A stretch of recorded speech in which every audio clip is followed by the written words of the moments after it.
دوستو، قرآن مجید میں اللہ تعالیٰ نے ہمارا نہ ہمارے نبی پاک صلی اللہ تعالیٰ علیہ وسلم کے ساتھ رشتہ بیان کیا ہے۔ دیکھو، انسان کے رشتے ہوتے ہیں اور اللہ تعالیٰ نے ہر رشتے کے آداب اور ہر رشتے کی حدود بیان کی ہے۔ ہر رشتے کا آپ کے ذمہ حق نہیں رکھا۔ والد کا، والدہ کا حق مقدم ہے، پھر جو ان کے ساتھ منسلک ہو کے رشتے آگے بنتے ہیں، شاخیں بنتی ہیں، ان کا حق اس کے بعد ہے۔ پھر یہ اسی طرح سے تقسیم ہوتی ہے۔ ہر شخص کا ایک مخصوص رشتہ ہوتا ہے۔ سب کا نام آنے پہ بندہ روتا نہیں، لیکن بیٹی ٹیلی فون پہ صحیح بات نہ صرف کرے تو ساری رات نیند کوئی نہیں آتی۔ کچھ رشتے ایسے ہوتے ہیں کہ ان میں حساسیت ہوتی ہے۔ ہمارا جو ہمارے نبی پاک صلی اللہ تعالیٰ علیہ وسلم کے ساتھ رشتہ ہے نا، وہ رشتہ بڑا حساس ہے، حساس رشتہ ہے۔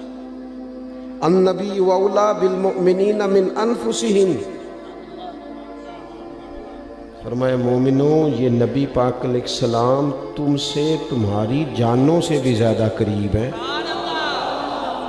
یہ تمہاری جانوں سے بھی تمہارے زیادہ قریب ہے۔ حساس رشتہ، کوئی نہیں آج تک بتا سکا کہ جان بندے کے کتنا قریب ہوتی ہے۔ جب جان کا نہیں بتا سکے تو جو جان سے بھی زیادہ قریب ہے۔ ماں جو ہوتی ہے نا، ماں، بعض ہمارے بچے بوجھ بھی سمجھتے ہیں ماں باپ کی باتیں۔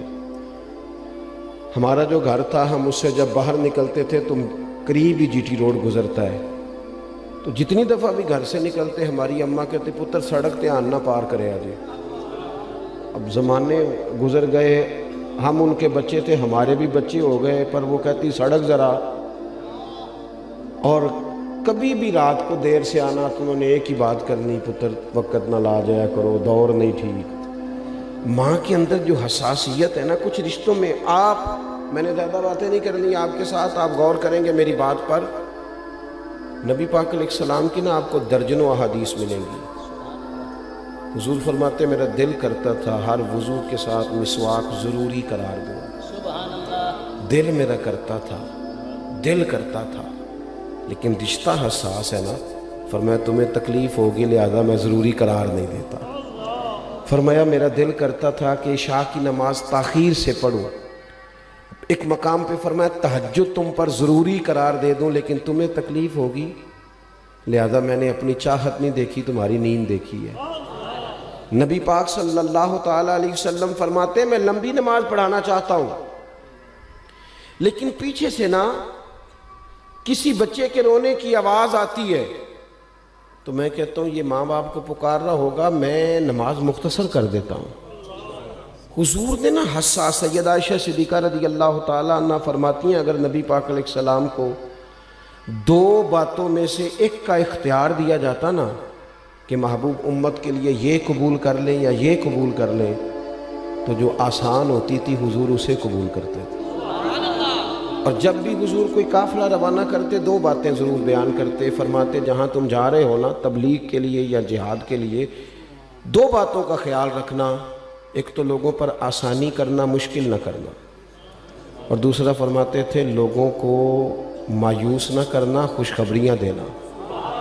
یہ حساسیت ہے رشتے کے ساتھ۔ میں بات کو کھولنا نہیں چاہتا، اس پر بڑے کتاب و سنت میں دلائل موجود ہیں کہ ہر موقع پر ہی حکم دیا، حتیٰ کہ مولا علی خیبر میں جا رہے ہیں تو کریم محبوب سیدنا علی المرتضیٰ رضی اللہ تعالیٰ عنہ سے فرماتے ہیں علی پہلے اسلام کی دعوت دینا، پہلے اسلام کا پیغام دینا، اگر وہ کلمہ پڑھ لیں تو پھر بات ختم ہے۔ آپ موبائل ضرور چلائیں پر توجہ تو میری طرف رکھیں نا یار، ہاتھ ہو گئی ہے موبائلوں چ تو پہلے دی بھی ملاقات ہے، تو اب بھی آپ موبائل ہی دیکھ رہے ہیں، ہمیں دیکھو یار تھوڑی دیر کے لیے، چلو اثر کرے نہ کرے سن تو لے میری فریاد، اور نہیں ہے داد کا طالب یہ بندہ آزاد۔ آپ غور کریں، میں نے کہا میں نے جلدی بات ختم کر دینی ہے، آپ غور کریں گے اور یاد رکھیں گے بات کو۔ دوستو، نبی پاک علیہ السلام کے ساتھ امت کا رشتہ، حضور علیہ السلام نے فرمایا قیامت والے دن بھی سارے نبی نور کے ممبروں پہ بیٹھیں گے پر میرا ممبر خالی ہوگا۔ حضور جب آپ کے لیے رکھا گیا ہے اور سب بیٹھے ہیں تو آپ کا کیوں خالی ہے؟ تو محبوب فرماتے ہیں میں رب کی بارگاہ میں سجدہ کر کے امت کی بخشش کی دعائیں کر رہا ہوں۔ یہ الگ بات ہے کہ امت اب اس حساسیت کو سمجھتی نہیں، چیزوں پر غور نہیں کرتے ہم، جذباتی نعرے، وقتی طور پر جوشیلا پن یہ بڑا اچھا ہوتا ہے، لیکن جو زیادہ ضروری کام ہے، زیادہ سمجھنے والا ہے، وہ ہے کہ ہم اپنا رشتہ دیکھیں نبی پاک کے ساتھ کیا ہے۔ آپ کبھی غور کریں نا تو صحابہ کے جو انداز ہے نا حضور سے محبت کرنے کے، یعنی جن لوگوں کی ہم سے سلام دعا ہو، واقفیت ہو، ان میں سے اگرچہ وہ رشتہ دار نہ بھی ہوں، کسی ایک کا پتہ چل جائے نا اس کا انتقال ہو گیا ہے تو تھوڑی دیر کے لیے صحیح بندے پہ غم طاری ہوتا ہے۔ بندہ کہتا ہے یار اس کے تو چھوٹے چھوٹے بچے ہیں، یار وہ تو بالکل ٹھیک ٹھاک تھا، پرسوں مجھے ملا تھا، یار وہ تو بیچارہ اوہو، چند لمحوں کے لیے ہی صحیح غم طاری ہوتا ہے۔ لیکن صحابہ فرماتے ہیں ہم احد سے واپس آ رہے تھے، میدان احد میں کسی نے افواہ پھیلا دی تھی کہ حضور علیہ السلام کو شہید کر دیا گیا ہے۔ فرماتے ہیں اس افواہ کا یہ حال تھا کہ مدینہ شریف میں لوگوں میں بے چینی تھی، ہم واپس آ رہے تھے اور ایک خاتون جا رہی تھی۔ ان چیزوں کو نری تقریریں نہ سمجھا کرو، واقعات نہ سمجھا کرو، اس پر غور کیا کرو، یہ دلوں کی ترجمانی ہے۔ ایک خاتون آ رہی ہے، عورتیں جلدی اثر قبول کرتی ہیں دکھ کا۔ کہتے ہیں کہ وہ خاتون سے ملاقات ہوئی تو ملاقات ہوتے ہی اس شخص سے وہ خاتون پوچھتی ہے جنگ کے حالات کیا ہیں، کیونکہ خبر یہ تھی کہ معاذ اللہ حضور کو شہید کر دیا گیا۔ تو وہ صحابی کہنے لگے بہن میں تجھے بتانا نہیں چاہتا تھا، لیکن تیرا والد اس جنگ میں شہید ہو گیا ہے۔ ہم تقریریں کر دیتے ہیں، لوگ سن لیتے ہیں، لیکن کبھی اس پر نافذ تو کریں۔ کسی بیٹی کو خبر ملے کہ باپ چلا گیا، وہ 100 سال کی عمر میں کیوں نہ جائے، بیٹی اس کے تو اوسان خطا ہو جاتے ہیں، لیکن وہ خاتون آگے بڑھی، ایک اور شخص سے پوچھا نبی کریم کا کیا حال ہے؟ کہنے لگے بہن تمہیں پریشان نہیں کرنا چاہتے تھے، پر تمہارا شوہر بھی اس جنگ میں انتقال کر گیا۔ جس خاتون کا شوہر چلا جائے اس کے علاوہ اس کے پاس کیا بچتا ہے، سر سے چادر ہی ہٹ گئی۔ لیکن خاتون نے کہا میں اللہ کی رضا پہ راضی ہوں، پھر آگے بڑھی اور تیسرے سے پوچھا نبی کریم کا کیا حال ہے؟ انہوں نے کہا بہن یہ مشکل خبر ہے تیرے لیے، پر ہم نے تیرے بیٹے کو خون میں لتھڑا ہوا دیکھا ہے، اس کو آخری سانسیں لیتے کلمہ پڑھتے دیکھا ہے۔ کہنے لگی میں راضی ہوں رب کی رضا پہ، بس اتنا بتاؤ میرے نبی پاک کا کیا حال ہے۔ او ملت کے جوانوں، اپنے دل سے پوچھا کرو، دل سے، کہ ہماری کیفیات قلبی کیا ہیں، واردات روحانیہ کیا ہیں۔ میرے کہنے پر آپ نعرہ لگا دیں، میرے کہنے پر آپ اظہار محبت کر دیں، یہ تو اکیلے بیٹھ کر تنہا سوچنے والی بات ہے کہ آج کل میرے جذبات کہاں سفر کر رہے ہیں۔